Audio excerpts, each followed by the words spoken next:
बड़ी पुरानी कहावत है, अहीर देख गडरिया मस्ताना। अहीर ने पी लिया तो उसे देखकर गडेरिये ने भी चढ़ा लिया। पाकिस्तान कुछ ऐसा ही करना चाहता था रूस के साथ, लेकिन उसने रूस के साथ बड़ी दुश्मनी मोल ले ली अपने सिर्फ एक कारण से। पाकिस्तान ने बिल्कुल रूस की दुखती हुई नस को दबा दिया है, जिसके बाद रूस बौखला गया है। तो वहीं दूसरी तरफ अमेरिका ने किया बड़ा दावा और अमेरिका का साथ रूस ने भी दे दिया है। रूस ने भी हामी भर दी है। भारत के लिए ये बड़े टेंशन की बात हो गई है। इसके अलावा जियोपॉलिटिक्स में मचा है बड़ा बवाल। जानेंगे इन खबरों को विस्तार से। देखो, रूस की एक बड़ी ही कमजोर नस है और ये नस ऐसी है जिससे रूस छटपटा जाता है। जैसे चीन के लिए ताइवान है, वैसे ही रूस के लिए यूक्रेन है। आपको याद होगा, हाल ही में यूक्रेन का अधिग्रहण करने के लिए रूस ने अपनी सेना तक को उतार दिया था। हालांकि वो ये कहा गया कि युद्धाभ्यास है और कह के वापस लौटा दिया गया, लेकिन ऐसा नहीं है कि रूस ने डर कर सेना पीछे ले ली थी। रूस ने दरअसल पूरी दुनिया को ये बताया था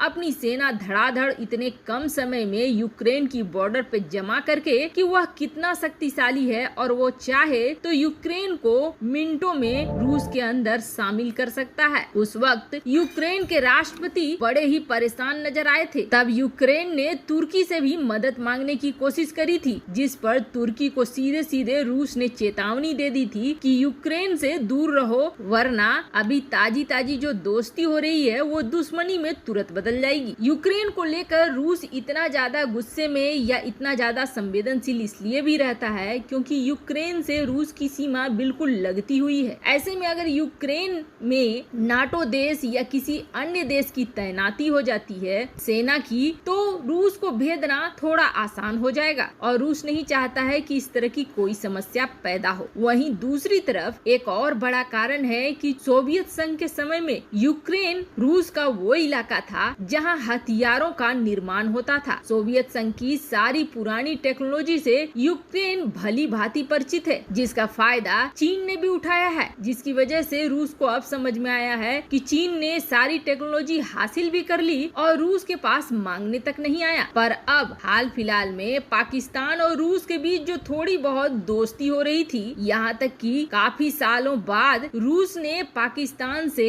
चावल आयात करने की छूट भी दे दी और कुछ डिफेंस के डील भी होने की बातें होने लगी। अब वो सारा कुछ एक झटके में पाकिस्तान ने ज्यादा चालाक और ज्यादा धूर्त बनने के चक्कर में गंवा दिया है। दरअसल यूक्रेन और पाकिस्तान आजकल बहुत तरीके के जॉइंट वेंचर और टेक्नोलॉजी ट्रांसफर को लेकर बात कर रहे हैं। पिछले ही महीने Pakistani army chief general Qamar Javed Bajwa Ukraine गए थे, जहां पर उन्होंने tanks, anti tank guided missile और ड्रोन्स का मुआयना किया। यहाँ तक कि यूक्रेन के रक्षा मंत्री एंड्रिय टारान ने जनरल बाजवा को बड़ा खुश होकर अपने कई तरह के सिस्टम दिखाए और ये भी बतलाया कि पाकिस्तान यूक्रेन के साथ डिफेंस सहयोग करने के लिए बहुत ज्यादा उत्सुक है, लेकिन पाकिस्तान ने ये शर्त रखी है कि जो भी डील होगी अब ट्रांसफर ऑफ टेक्नोलॉजी होगा और जॉइंट वेंचर होगा, यानी कि दोनों मिल के बनाएंगे ताकि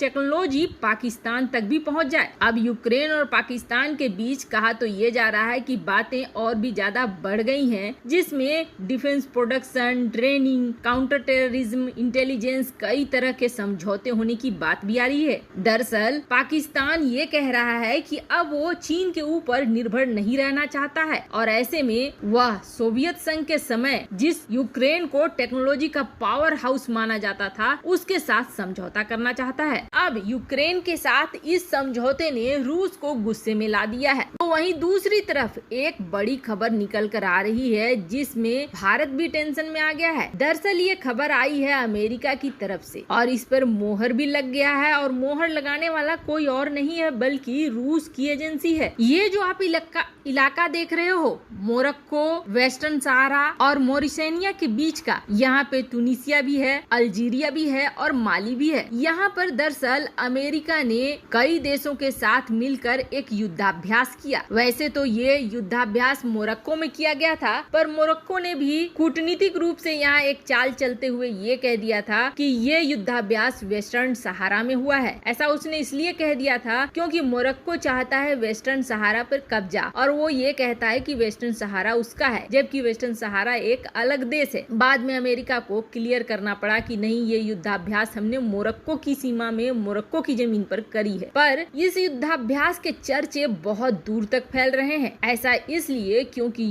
इस युद्धाभ्यास में अमेरिका ने ये दावा करा है कि उसने S-400 को मार गिराया है। वैसे तो अमेरिका के पास कोई फिजिकल S-400 नहीं है, यानी अमेरिका के पास कोई खरीदा हुआ S-400 इस तरह से सामने नहीं है जिसे मारकर उसने गिरा दिया हो। तो फिर कैसे ये युद्धाभ्यास हुआ? इस युद्धाभ्यास को आप ये समझ लीजिए कि गणना के आधार पर, अंकों के आधार पर और टेक्निकल टर्म्स के आधार पर किया गया, जिसमें अमेरिका ने S-400 को मार गिराया और उसका कहना है कि अगर फिजिकल तौर पर ये रहता तो हम इसे आसानी से मार गिरा चुके होते। पर यहाँ अमेरिका ने ये खुलासा नहीं किया कि S-400 को मार गिराने के लिए अमेरिका ने किस हथियार का इस्तेमाल किया था। क्या F-35 का इस्तेमाल किया था या कोई ऐसे मिसाइल का इस्तेमाल किया था? पर इसका खुलासा रूस ने किया है। देखो, रूस की पत्रिका ने इस चीज को माना है कि हाँ, इस तरह का लॉजिकल रूप से S-400 को मार गिराया है अमेरिका ने। लेकिन अब रूस की ये एजेंसी ये कह रही है कि जिस तरीके से मिलिट्री सिमुलेशन करके एक थ्योरी बनाकर, थ्योरी के आधार पर S-400 को गिराया गया है, उसके लिए अमेरिका दो चीजों का इस्तेमाल कर सकता है। एक, या तो उन्होंने ये सारा जो लॉजिकल गणना बनाया होगा ये Mi-42 high mobility artillery rocket system के साथ किया होगा या फिर एक मिसाइल के साथ किया होगा। अब ये जो आर्टिलरी सिस्टम है इसके साथ तो पॉसिबल नहीं है, इसलिए पॉसिबल नहीं है कि ये इतने पास अलाउ होने S-400 देगा ही नहीं, उतना वक्त भी नहीं देगा। वहीं दूसरा जो मिसाइल है वो है AGM-88 जो कि high speed anti radiation missile है। रूस का कहना है कि हो सकता है इसके साथ उसने गणना की हो। वैसे आपको बता दें, इसको फायर करने के लिए F-16 की जरूरत होती है और यहीं पर भारत की टेंशन शुरू होती है, क्योंकि ये मिसाइल और F-16 दोनों है पाकिस्तान के पास, जिसकी वजह से अगर ये गणना पूरी तरीके से सही होती है तो पाकिस्तान से भारत को एक बड़ी समस्या हो सकती है आने वाले वक्त में। वैसे भारत के पास भी इस तरह की एंटी रेडिएशन मिसाइल्स हैं जो कि चीन के S-400 को काउंटर करने के काम में आ सकती है। वैसे आपको क्या लगता है, क्या अमेरिका जो ये S-400 गिराने की बात कह रहा है और रूस इस चीज को मान रहा है, क्या ये भारत के लिए संकट पैदा करेगा? कमेंट कर अपनी राय जरूर बताएं। जल्द मिलते हैं अगले वीडियो में नई खबर के